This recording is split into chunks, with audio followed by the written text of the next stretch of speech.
Hey, Charles, good to see you. Good afternoon. Good afternoon, Rotarians, and welcome to the Rotary Club of Madison. My name is Paul Hoffman, and I'm the Vice President of the club, and I'm filling in for Tressa Holmes today on short notice, so give me a break here as we read through the script, maybe together for the first time. So we'll get through this here. And no, it's awesome to be here, you guys. And today's meeting is sponsored by Bob Winding of First Weber Real Estate and Nan Zimdar. So thanks for their support for today's luncheon. Really appreciate that. All right, we'll start out with our music like we always do. So let's direct our attention to the opening music by Dick Lovell and Casey Elkers on piano. And we're going to be singing My Country 'Tis of Thee. So please, if you took your mask off to eat, please put it on back as we sing if you could. And following music, our guests will be introduced. So hit it, guys. Just a minute. Actually, I should take mine too.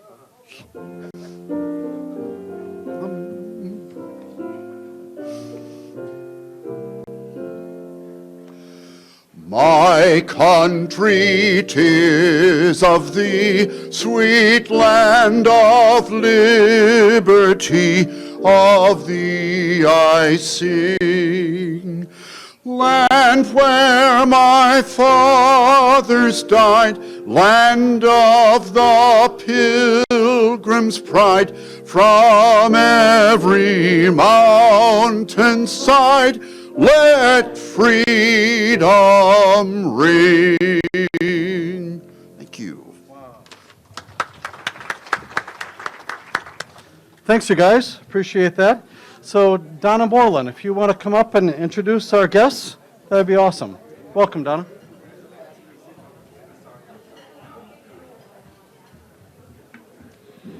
Good afternoon. It is my pleasure to introduce you to our visitors. Okay. You can tell you were past president before there, right? I agree.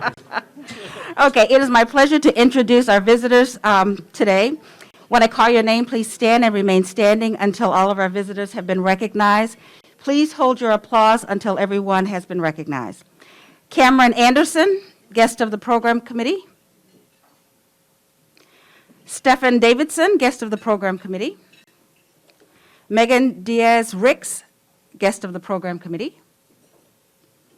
Phil Carlson, guest of Susan Schmitz. Brynolf Ernstson, he is a Denmark Rotarian. He's a guest of Denmark Rotarian Martin Loth. Nicholas Fairfield, guest of Lee Schwartz. Aaron Krasinski, guest of Lee Schwartz. Steve Hanrahan, guest of Aaron Mullins. Danny Luckett, guest of Letitia Nelson. Jennifer Wending, guest of Bob Wending. Nancy Abraham, guest of the Swarzinski Committee. Sister Mary David Wallenbach, guest of the Swarzinski Committee. Sister Joanne Kolash, guest of the Swarzinski Committee. Bob Lang, guest of the Swarzinski Committee. Georgia Allen, guest of the Swarzinski Committee. Diane Iverson, guest of the Swarzinski Committee. And Nicole Rolane, guest of Sarah Best. Please join me in welcoming our visitors this afternoon. Thank you, Donna.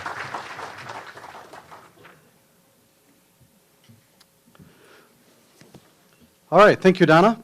We've got a great program today. You guys are going to be so happy to be here today and in present, so nice to see the great number of people here. So got a really good program. We'll get it going. Last week we held our annual director election, and I'd like to announce our 6 new directors who will be joining the board on July 1st for a 2-year term. So it's, and if these individuals are here, if you could please stand. Mary Donahue, Anthony Gray, Mark Green, Jason Ilstrup, Casey Elkers, and Jen Savino. Let's congratulate them. What a fantastic group.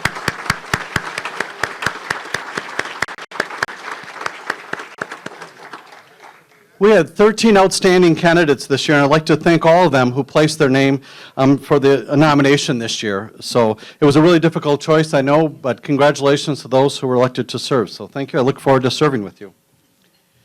All right, Jason Ilstrup chairs our community grants campaign, and he has an update for us. Jason? Oh, thank you very much, Paul. I have my own mic. I'm also on mic duty, so we'll make this very easy on you. I can walk around and say who has and who hasn't given to this year's community grant. Don't worry, I'm not going to do that. I'm not going to do that. But as we can see from the statistics, drum roll, Jane, it's almost as tall as me. We need it to be taller than me.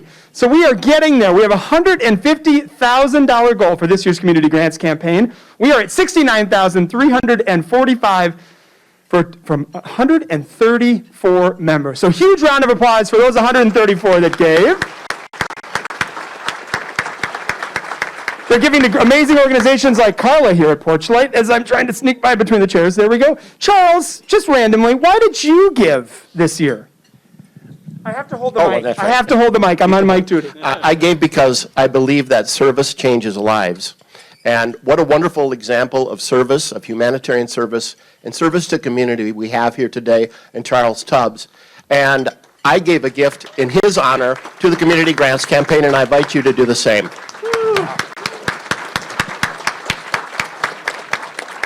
Charles, I couldn't have said it better myself because I was literally going to say that exact same thing. So now my speech is a lot shorter. So you're all welcome. Remember, there are two reasons to give today to the Community Grants Fund. First, as the great Joe McNeil, wherever he is, said, you are very tired of hearing me talk. I talk for a living at events. I talk in the news. I talk at this. So if you want me to be quiet, give money, and we'll get done with this very quickly. Second, though, today is to honor so many of the community organizations that are doing so much work, like Justice Castaneda and the great Commonwealth Development. There are so many agencies and groups and nonprofits doing this work. And what better way to do it than on a special day like today, where we're honoring the 2021 Manfred E. Swarzinski Humanitarian Service Award to our own Charles Tubbs. Let's give it up for Charles again.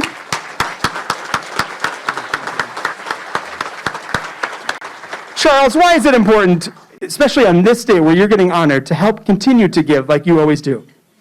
America's hurting. Our children are hurting. Our community's hurting. We need to do the best we can for our number one resource, our children, and give. Couldn't have said it better. Charles, congratulations again. Let's get this number up. Next week we'll be gone for Thanksgiving, but in 2 weeks, we're going to be taller than me on that chart. Hopefully you all give soon, give early, and give often. Thank you, Paul. Awesome. Thank you, Jason. Really appreciate it. Thanks, everybody. All right. Well, our Community Projects Committee is chaired by Mary Pat Williams, and she has an announcement to make. Mary Pat?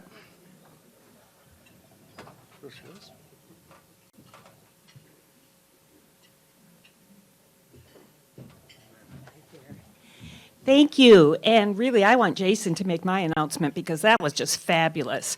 But what I wanted to do was say thank you to the Rotarians. It's been a wonderful season of serving within our group.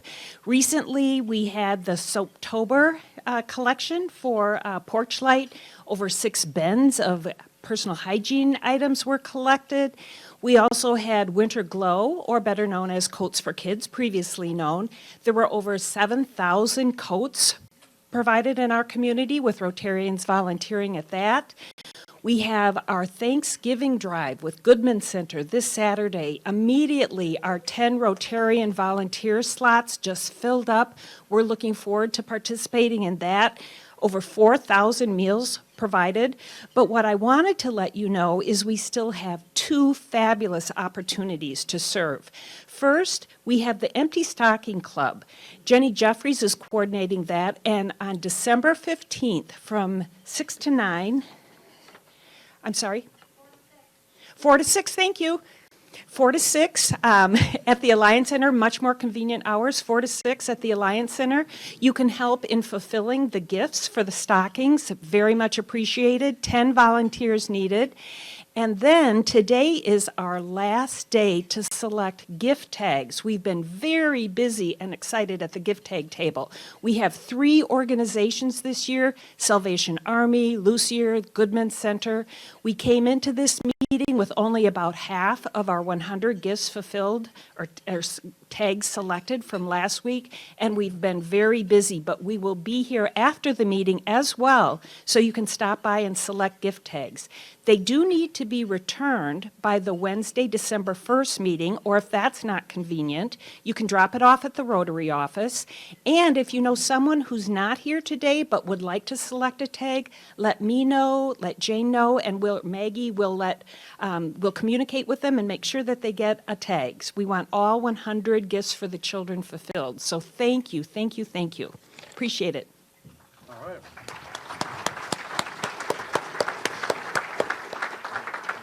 Thank you, Mary Pat.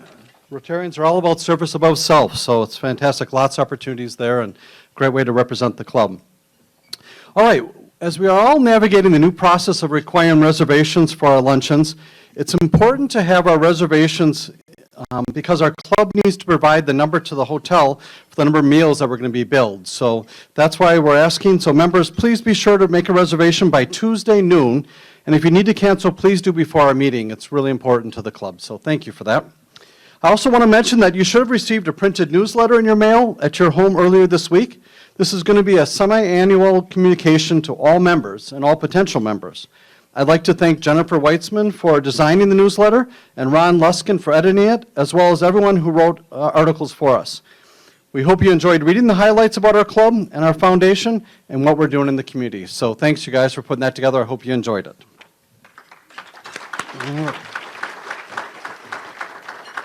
All right, we got a lot of birthdays. We don't have a meeting next week, Wednesday, because it's the week of Thanksgiving. So we have 2 weeks of birthdays to celebrate with a bit of humor or wisdom that complements Rotary's mission.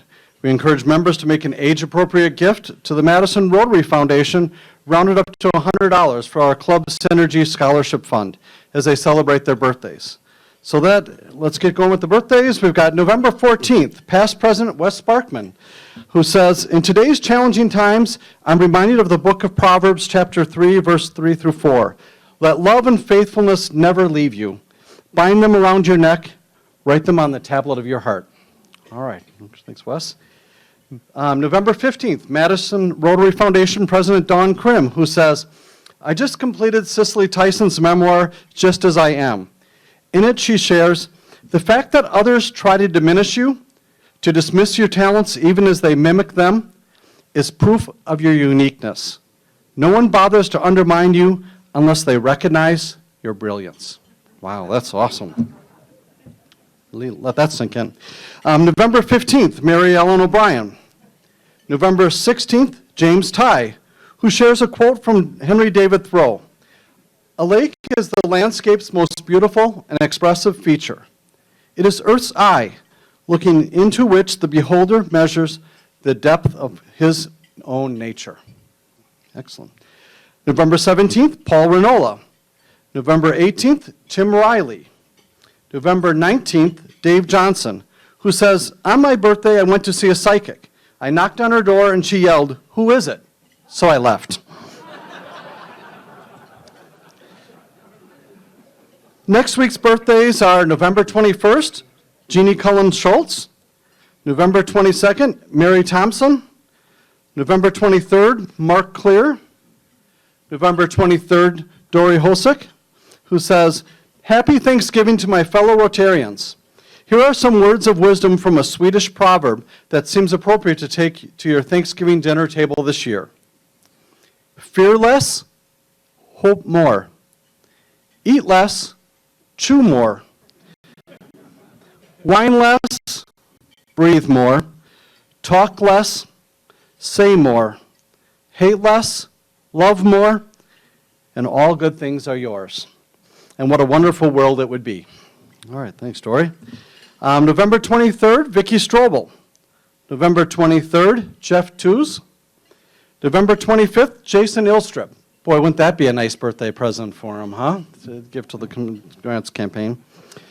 So thanks to our celebrants for their contributions to the Madison Rotary Foundation, and please join me in wishing them a happy birthday.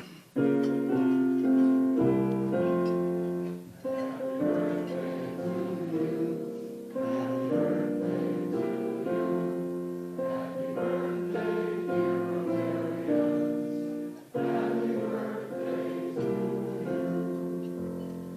right.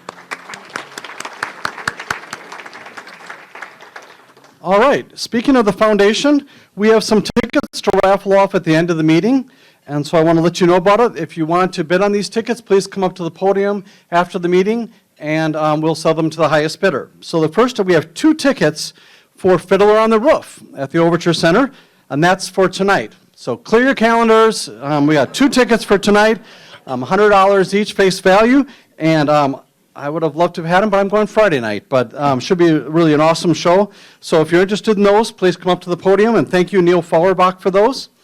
And we also have 2 tickets to the UW men's basketball Big Ten opener against Indiana, I think it is. And it's $41 face value each with parking. They're in section 101. Fantastic tickets, row HH. So if you're interested in those are, I think, December 8th is the opening date. Look at your calendars, but come up to the podium, Fiddle on the Roof for tonight, and then the Big Ten opener for men's basketball. And all that goes to the foundation. Fantastic. All right, and now we'll move on to our Swarzinski Award presentation, really one of my favorite meetings of the year. And we'll have a very special presentation as we honor this year's recipient of the Manfred E. Swarzinski Humanitarian Service Award. Subcommittee Chair Steve Goldberg will come forward now and introduce the award. Thanks, Steve. Thank you, Paul. You've already thrown off the script. It says, thank you, President Teresa, but I'll dispense with that. Well, good afternoon, fellow Rotarians. It is my high honor and profound privilege to award the 40th annual Manfred Swarzinski Humanitarian Services Award. You'll get a chance to revel in the introduction I'll provide for our recipient in a moment, but first I want to talk a little bit about the man after whom this award is named. Rabbi Manfred Swarzinski was, throughout his life, a model of racial justice, religious tolerance, peacemaking, and bridge building. He made his mark as a very popular rabbi at his Berlin synagogue until that synagogue was destroyed and burned by the Nazis during the Holocaust. He was imprisoned in a concentration camp, survived that, moved to Madison, Wisconsin, of all places, and founded the Bethel Temple on the west side of Madison. He was a longtime and much-loved member of this club, and he was also my rabbi, so I had a chance to learn from him and get to know him pretty well. He conducted my parents' wedding, he conducted my wedding, and through those kinds of interactions, you get to know somebody pretty well. He's a great model for this kind of an award. He was such a great example of religious tolerance and collaboration that his fellow clergy from the Christian side of the table, the priests and the ministers and the pastors of Madison, designated him as Madison's finest Christian. And that's like being told you're Madison's best Kiwanian, right? If you're from Rotary. And Edgewood College established a chair of religious studies in the rabbi's name. This Jewish rabbi has a chair of religious studies at Edgewood College in his name. So, what does all of that tell us? It tells us that we've got a pretty interesting and wonderful model after whom this award is named. And he has other parts of his story. You can read about that in the printed program at your table, which also lists past recipients of this award, 6 of whom are with us right now. So they're going to stand for you, and you get a chance to applaud their humanitarian service, starting with Nancy Abraham. Nancy, if you'll stand. Bob Lang, Melanie Ramey. No, you don't get the microphone.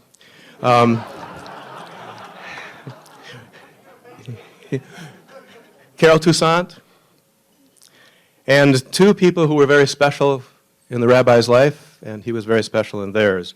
Former recipients of this award, Sister Joanne Kolash and Sister Mary David Wagenbach. Let's hear it for our past recipients.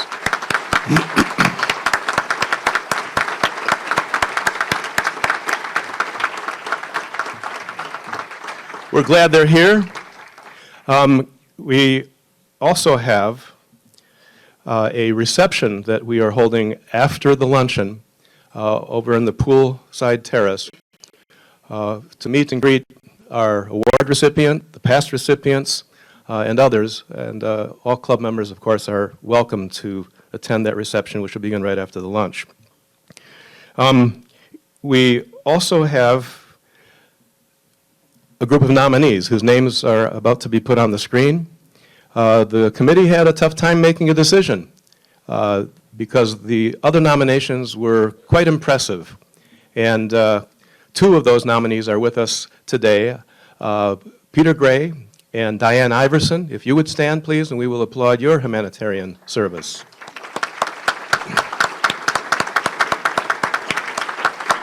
Diane. The other nominees include Paul Ash, James McMahon, Donald Miner, Baxter Richardson, and Ruth Robards. So we're really pleased with the quality of and the number of nominations that we had this particular year. Okay, on to the part of the program where we embarrass the heck out of Charles Tubbs. Charles, I'm glad you're sitting down. I can see your worried expression through the mask. But the good news is I'm not going to sing. Yeah. Okay. I bet you wish Teresa was doing this instead. Charles Tubbs is currently about to stand up. Charles, please stand. Now, when this man stands up, he really stands up. He's currently, as many of you know, the director of Dane County Emergency Management, which means he works for us. But that's just part of Charles Tubbs' story. Charles has been a model of humanitarian service and leadership throughout his entire career, leveraging his skills as a peacemaker, a problem solver, a healer, a mentor, an innovator, and a bridge builder, including but not limited to his profession, including but not limited to his hometown community. His lifelong career has been in the field of law enforcement and public safety, and I venture to guess that he has approached all of his jobs in this field much the same way the rabbi would have done. For example, Charles Tubbs has always insisted on treating incarcerated individuals with dignity and respect. That's what the rabbi did. Charles places a high priority on protecting the most vulnerable, marginalized citizens, and that's what the rabbi did. He uses special talents and insight on mental health and addiction issues to lead local and national initiatives that address those complex challenges, and that's what the rabbi would have done as well. As many of us remember, 10 years ago, Charles Tubbs placed himself at the center of the prolonged demonstration in and around the state capitol building to provide a calming influence during a very difficult time, much as the rabbi did during the Vietnam War protests in the 60s.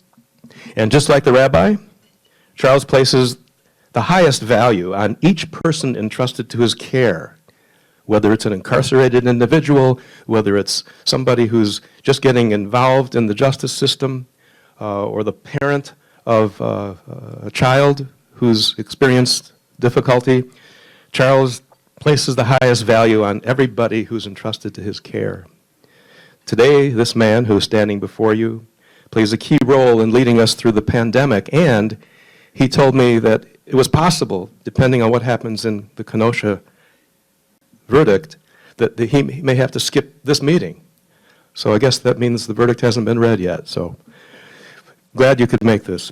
Somebody else who's glad you could make it, but he couldn't make it, is your boss, Joe Parisi, our county executive, who says, Charles Tubbs' lifelong commitment to public service and his resolve to keep our community safe is nothing short of inspiring. His leadership and grace have warmed the hearts of many in our community during exceptionally trying times. Charles embodies many of the ideals championed by Rabbi Swarzynski, and I'm incredibly excited that he is receiving the Manfred Swarzynski Humanitarian Service Award today. So congratulations from your boss. I'm glad I could deliver that message for him. Charles has served in many nonprofit organization leadership roles, and his nominators wrote that Charles is engaged in the same fierce pursuit of justice and mercy that made Rabbi Swarzynski such a remarkable gift to our Rotary Club, to the community, and to the world. Indeed, Charles lives the very qualities that led our club to establish the Swarzynski Award back in 1982. So Charles, with all of that,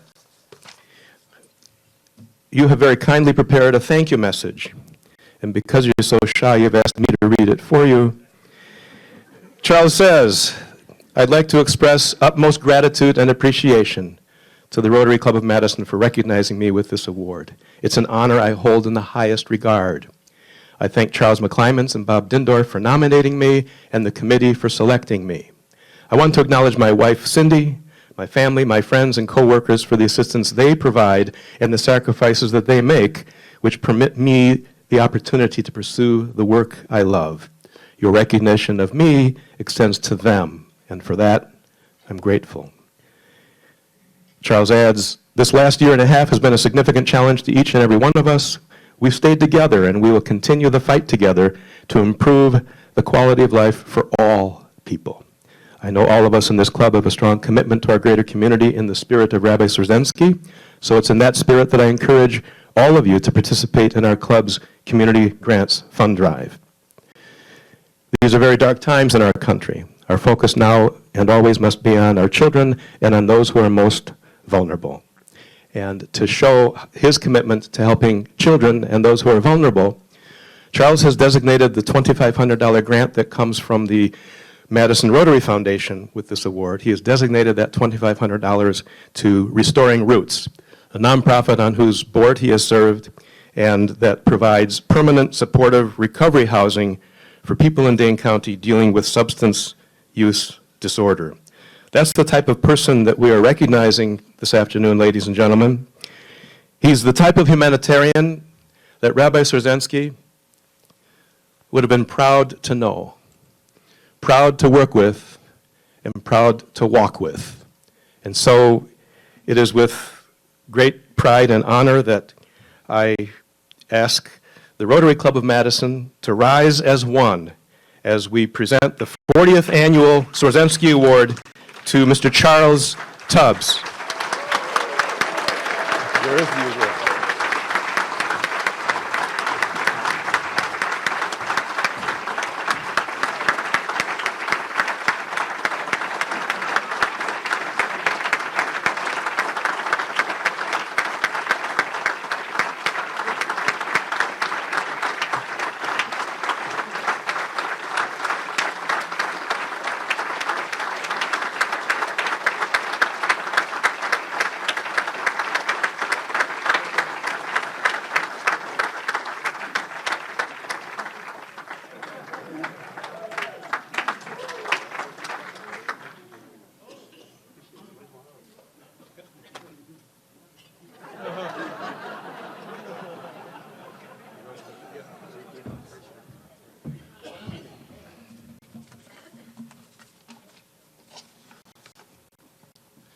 And now on with the program.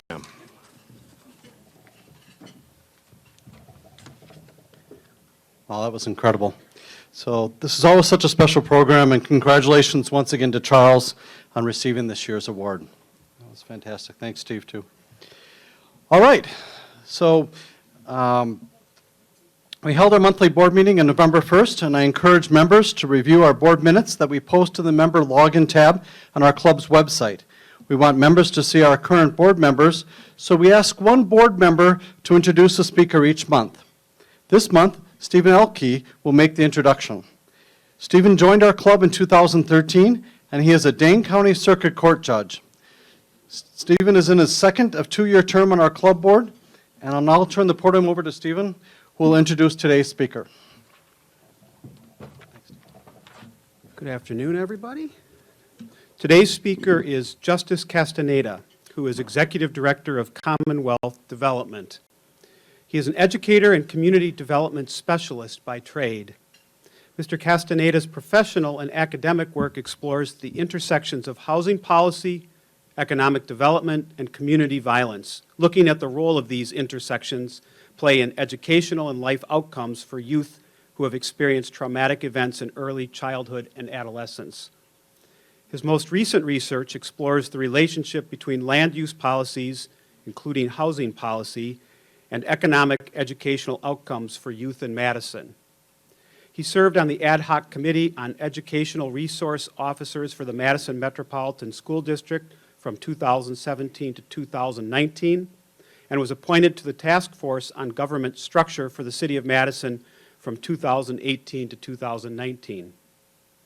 Today, he is going to provide us with the history of redlining and restrictive housing policies in Madison. We look forward to your presentation, Mr. Castaneda, and we have made a contribution to the Rotary International Polio Plus Fund as a way to say thank you for speaking to us today. I also wanted to mention that we will have question and answers with our speaker at the end as time allows, but please wait for the microphone if you have a question. And remember, we are seeking questions and not commentary. Let's welcome Justice Castaneda to our podium.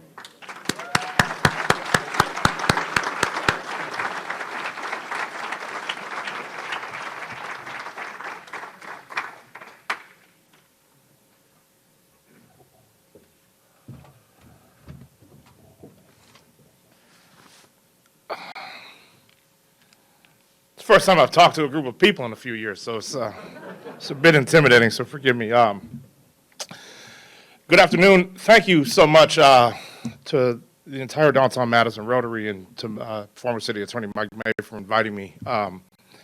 Very humbled to be here. You guys are a good-looking group of people.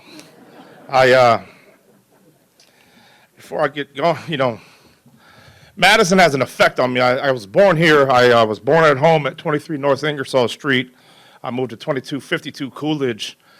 Then I moved to 2237 Allied Drive, 818 Troy Drive, 470 North Baldwin, 1410 Jennifer Street, 510 South Feud, 1137 North Sherman, 1134 Gorham Street, 1443 Williamson Street, 2231 Woodview Court, and then 2702 Milwaukee Street, and then 3714 West Carson's before I was 18 years old.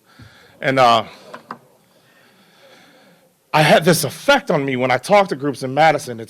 I'm always 16 in this town, and you guys are, it's always just very humbling and to be able to talk to people who are from Madison. And when I left Madison for 19 years, knowing me, when I come back and I'm around you all, I understand from whence I come, and maybe that's why they reacted to me the way that they did. So, anyway, so we're going to get into this. This is my dissertation work, so I had to figure out a way to take 300 and some pages and get them into these slides in 20 minutes or so. So this thing, I call it the housing mixtape, and while it does touch on the history, really what I'm interested in is how that has manifested and maybe speaks to some of the challenges that we have in the city of Madison today. So I should just say this is the first time that I've gone through this run-through of my dissertation work.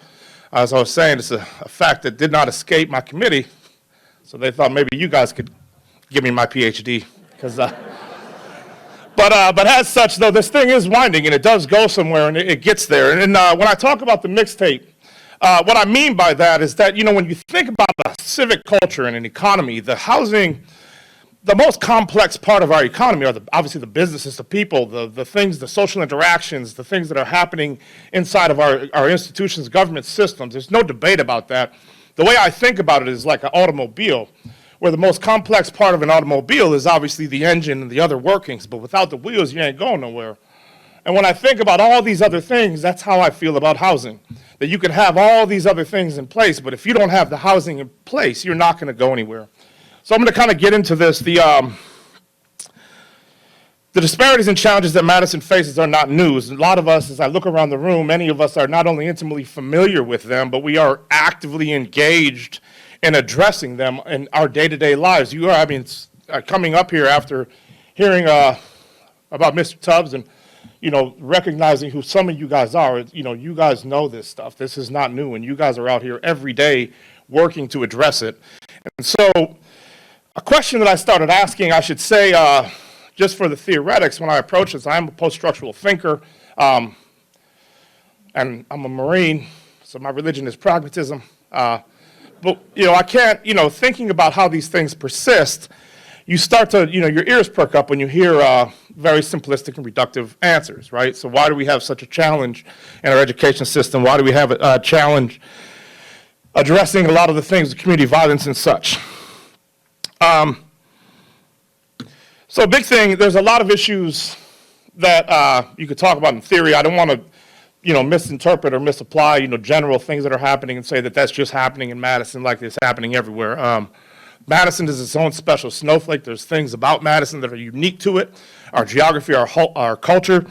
I think our people, our history is unique. And so while there are things that apply in terms of general theory of housing and housing access and housing policy, Madison is very unique as we get into this.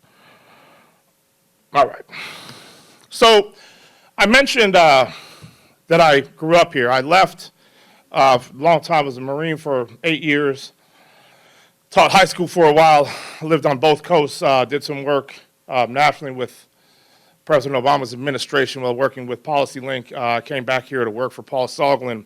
In Madison, the challenges and the way that they were explained, kind of watching it from a distance, it became somewhat of a fascination of mine. So when I was at Stanford University doing a master's in education policy, the work I did was on the educational achievement gaps in Madison, Wisconsin. Later on, when I was at MIT, I was doing a thesis. I wrote an investment model in Madison, became the third site and case study for that research. And what I started to think about was the way that we were talking, the way that we were framing a lot of these issues. And there's a lot of ideological, I would say dilemmas or battles that people will approach issues with concentrated poverty, educational outcomes. One of the big ones that I kind of heard was this argument about, the origins of poverty. Why is there poverty, right? And you'll get different answers. You'll get individual responsibility ones. You'll get stories of systematic oppression or systemic oppression. You'll get stories of racism, colonialism. You'll get stories of lack of individual ambition. And all those things, they lead to their own sets of policy decisions and our own approaches and the way that we do these things, regardless of how you feel or where you fall on that argument, right? But I started thinking about this other question, but it's just like, what if we change that question? Instead of saying, well, like, why is there poverty? Saying, why does poverty make us sick?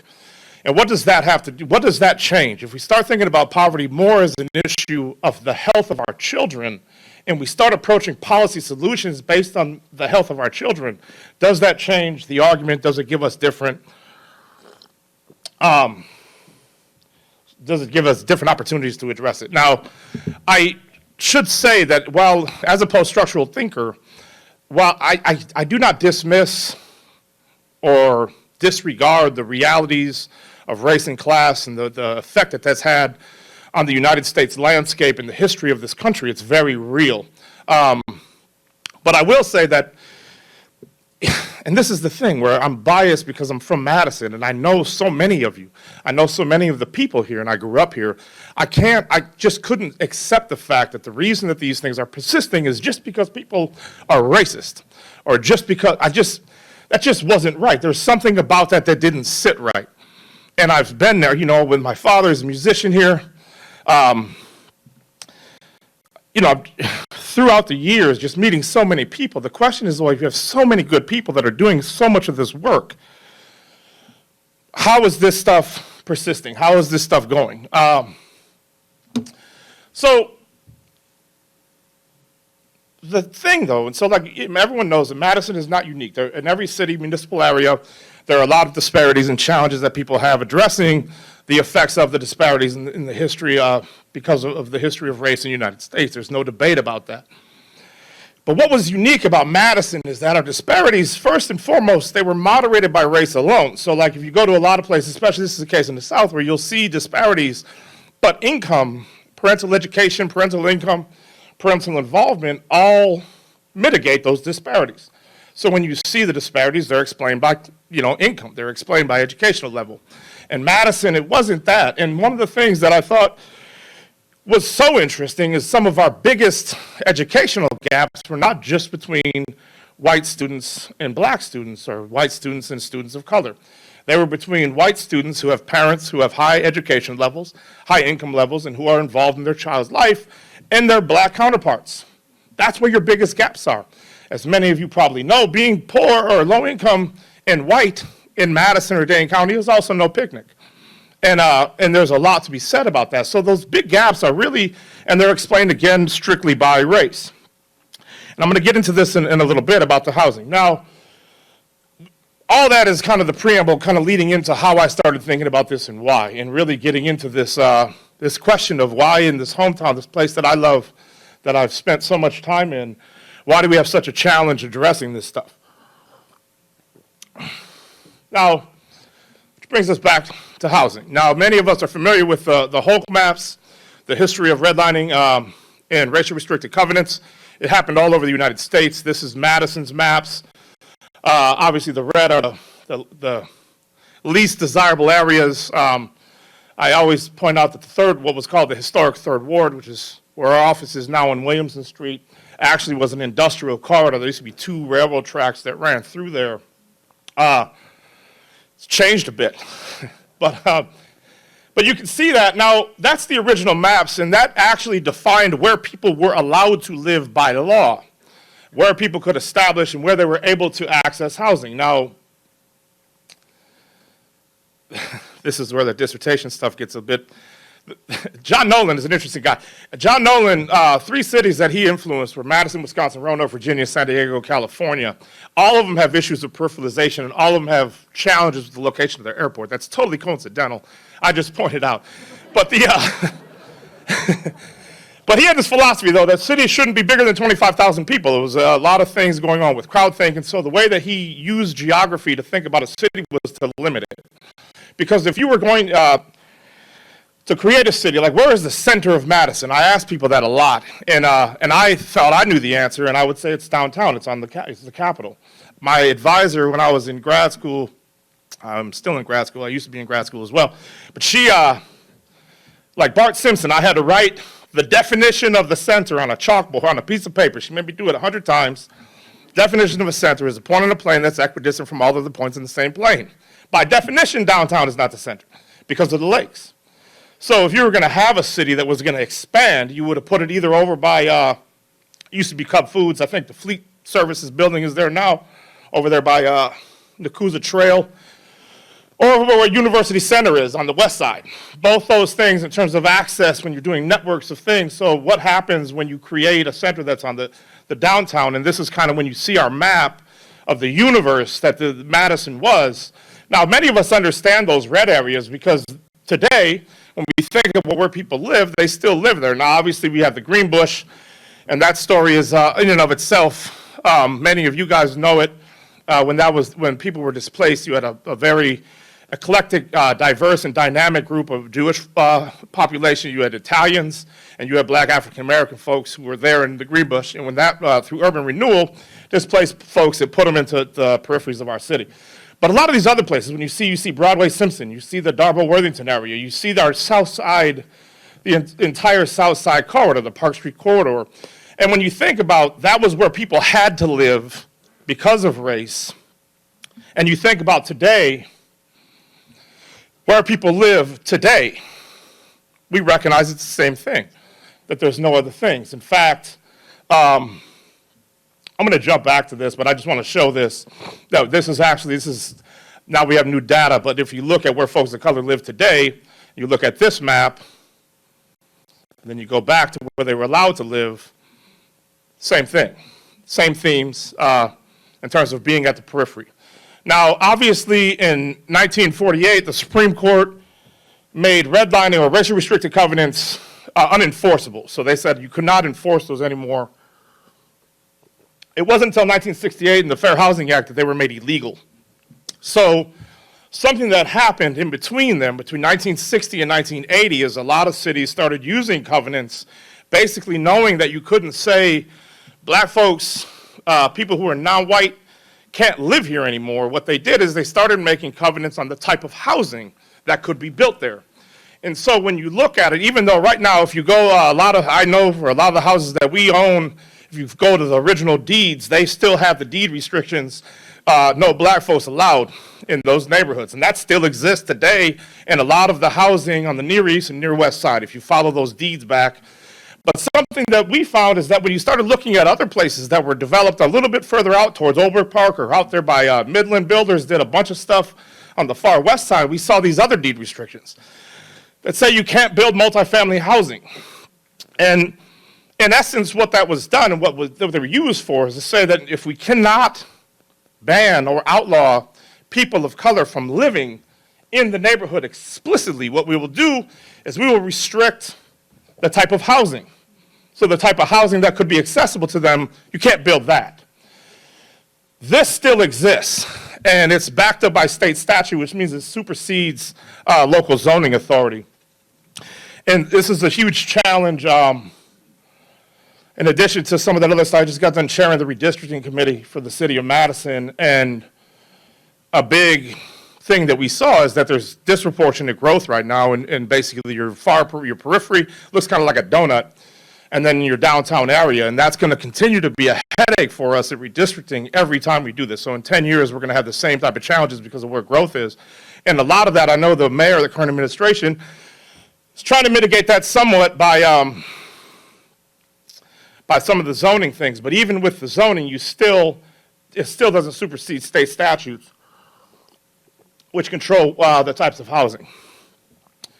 So that's kind of again, this kind of gets us to where we are. So in certain areas of the city, for a long time, by law, you were not allowed to live there if you were of color, particularly black and African American.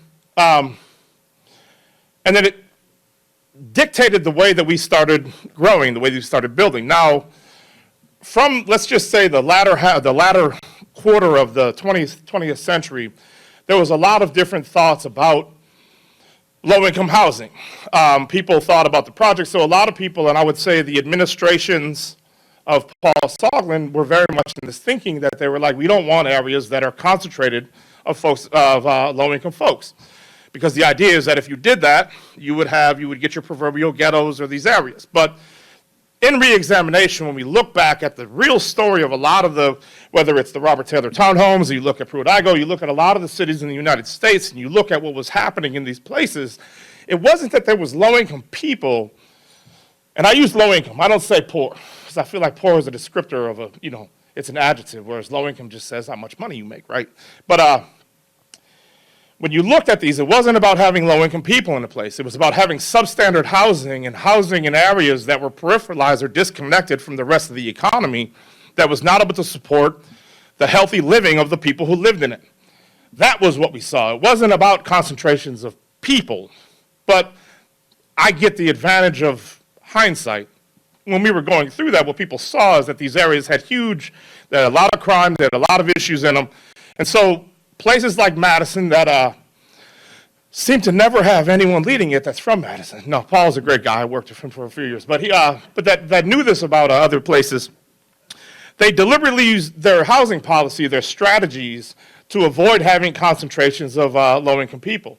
And they did this a lot with the types of housing. So when you look at Madison, instead of having one big area, we have a bunch of little areas all at the periphery of the city. And this represents the NRT's, neighborhood resource teams. I use that as an indicator. The city really doesn't have a whole, if you ask them, how do we come up with those neighborhoods? They'll tell you that it's police calls, building inspection violations, and something called public health indicators. After we looked at that, I had a team with me, came here, we kind of converged here for 4 years. Doesn't hold up. I mean, anything that ends on a right angle in perpetuity, you question that if you're a demographer, right? You're like, I don't believe that, right? So we had to look at that over a few years. And it turns out that those neighborhoods would shift significantly. And also, to this day, I always point out that, I mean, in terms of police calls, let's just say the 6 to 800 block of University Avenue keeps everybody pretty busy also. So anyway, that's never on the list. So, so we get these neighborhoods, and so what do they define? And obviously, kind of from the preamble, these neighborhoods will tell you where we have low-income folks, and they will tell you, in general, they can say where we have the most concentrations of folks of color. And that's all. So Allied Drive right now is about 70% Latinx. So it's not just, it's becoming more and more diverse across the board. Now, something else that we started looking at, and I really hadn't thought about this until I came to Commonwealth, because Commonwealth had been working in Meadowood, and my predecessor got us there. And what we saw is that these neighborhoods also represented significant turnover annually. And so you started seeing people turning over all the time. And when we looked at these, what they also represented was about 50% plus annual turnover in these neighborhoods, the same places. Now, as a former educator, and I'm going to get to this, we've got a few more minutes, tie this into education, but when we looked at the lowest income feeder neighborhoods into Orchard Ridge and Toki in the Meadowood area, you saw that they had over 50% turnover of those students every year.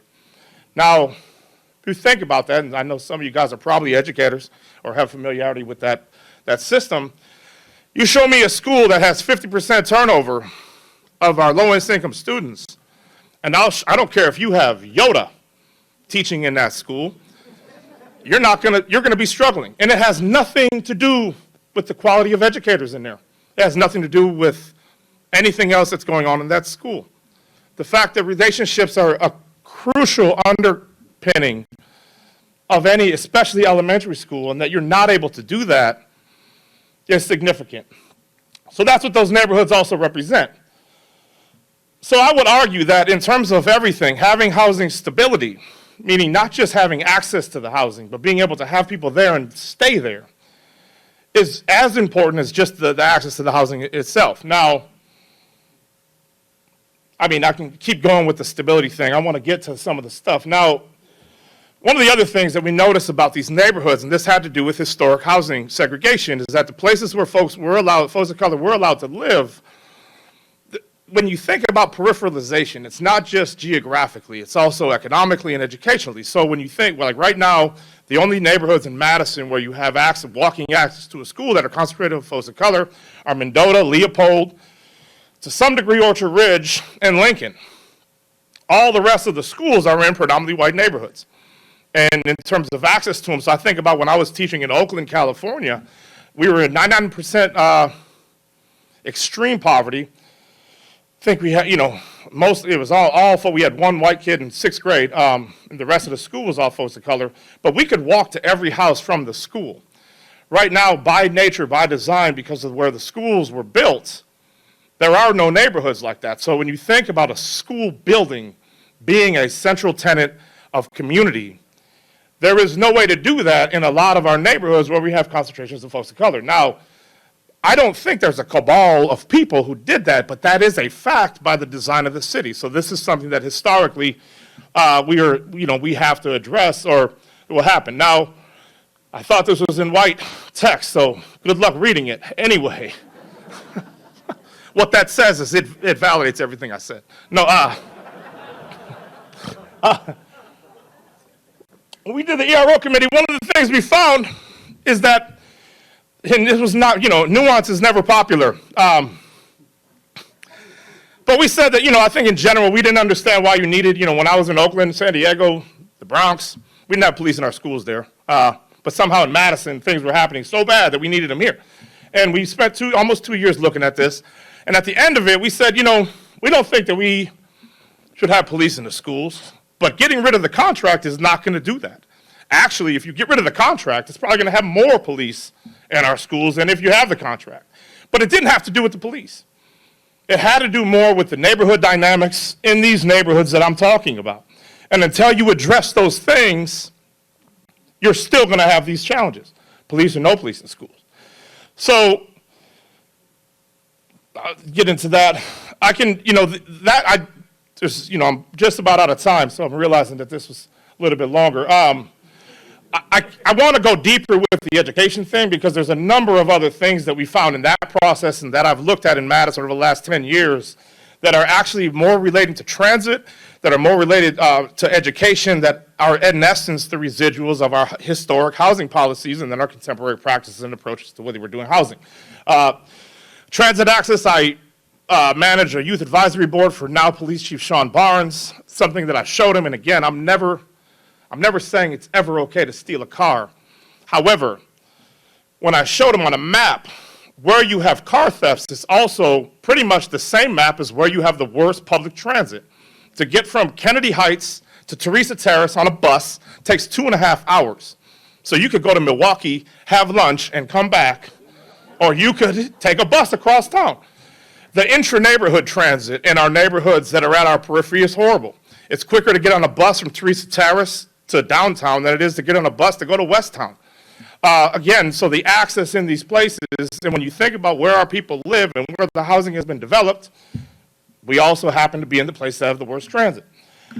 Crime and violence, it's a long story. Actually, I wanted to get, different day we'll get into this stuff, but there's a number of things, again, just trust me on that, this thing can be explained also, and everything else will go along with the historic patterns of housing. So how do we address this? As in the introduction, I was part of the task force on government structure. That task force delayed my dissertation by about 1.5 years because I stumbled on this thing about the structure of our government. It's fascinating. I know an individual who I am absolutely intimidated by spoke to you all, Eileen Harrington, who is one of the most brilliant professionals I've ever met. I didn't realize who she was, and then I realized who she was, and I wore a tie ever since. No, but yeah, she's amazing. And the problems and the challenges that we have with land use and housing and the residual of this are not things that can be addressed by part-time work. This is something that needs a very real focus. Now, the challenge that we had both with the ERO committee and with the task force on government structure is that in the times that it took us to finish those, the respective bodies of government turned over at least 3 times. So by the time you finish looking at anything, they're like, who are you guys and what are you guys doing? And that happened both times. I don't even think the school board, when they ended the contract, I don't think they've ever read our report. And when I think about everything that's happening right now in East High School and all these other places, we predicted that pretty much by the letter in the report. We said that if you're going to take the police out of schools, that will take at least 5 years, at least. And you're going to have to do it hand in hand with a number of community organizations, and you're going to have to be deliberate about it. And if you don't, while you're addressing all these other things, it will not be good. Now, without getting into TFOGs, I know we're about done. There it is. I mean that in terms of the issues with housing, we're not going to be able to do it with the way that our governments are structured today. I'm not a politician, so I didn't know, there's a number of tactical errors I made with the way that we were framing TFOGs. I didn't really think about the way that that was going to be perceived politically. I don't think that way, and so I think this idea of shrinking the government is what kind of took over, or like paying, full-time. I don't know that those things were really what anyone was saying. It was more about having an effective counsel so that you could address a lot of these issues. All right, in closing, and sorry that I had to smoosh all that at the end. Bottom line, temporary housing patterns that are moderated by historical, right. So it contributes to housing volatility. The volatility in housing tenure is an undercurrent in a lot of the pathological associations we make with concentrated poverty here in Madison and everywhere else. If we do not have people having access to this, we're all going to pay for it. I mean, Madison, and I say this to you all, we need all of us, right? We don't have the luxury of not having everyone involved, and this is why it's so great to be in front of all you. I would just say that in terms of really addressing the residuals of a lot of the historic patterns, if we do not want to be beholden to them forever, we are going to have to rethink the way that we're approaching local government. And there's a hip bone connected to a leg bone thing that kind of gets us there. I appreciate the opportunity to be here with you all, and I think that's time.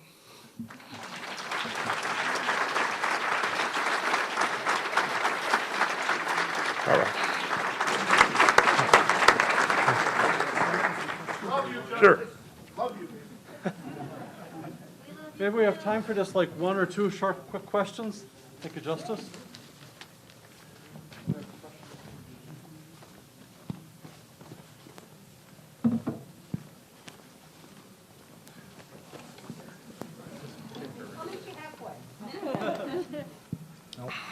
Oh, got it.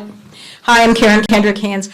I cannot thank you enough for calling out the problems with transit in Madison. So how do we connect the two siloed utilities of transit and housing? They should be one category when we think about it. Absolutely. I think, first of all, I'm a Wisconsin boy. Silos are an amazing technology.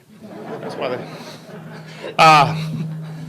I think you're right. Transit urban development, we need to be thinking about that. It's very difficult. I mean, it's a really tough egg to crack, right? And what I was getting at, what I get at in the dissertation work is that because of where housing is and because of the way that we developed it, it's going to be very, very difficult for us to do that. But I would say that we need to really be thinking about intra-neighborhood transit, being able to get around the area. You can't to get from, even at the periphery, to get from where I work on Willie Street to Tenney Park, which is across the isthmus, I got to go to Woodman's. I mean, that doesn't make any sense, right? So there's no way to get, we have this really interesting approach to the way we're doing this, and everything kind of flows through the downtown area. And I don't know that that really is the best way to get there. But I totally agree. Right now, in terms of QAP, in terms of the scoring for tax credits, you do have to, I haven't mastered the math classes thing yet. So you do have to be in areas that allow for transit. Now, the issue with that, I mean, the two things that are the factors of affordable housing or low-income housing are acquisition costs and zoning. And the challenge is that the land, there is just not open lots of land just sitting around in areas that have really great transit. And so the places that you can get land to create low-income housing are going to be in places that have horrible transit, which means you're not going to be, so this is the challenge that we have. We need to come up with ways to do it. I think we have to call it an end here, Justice. All right. All right. Sorry about that.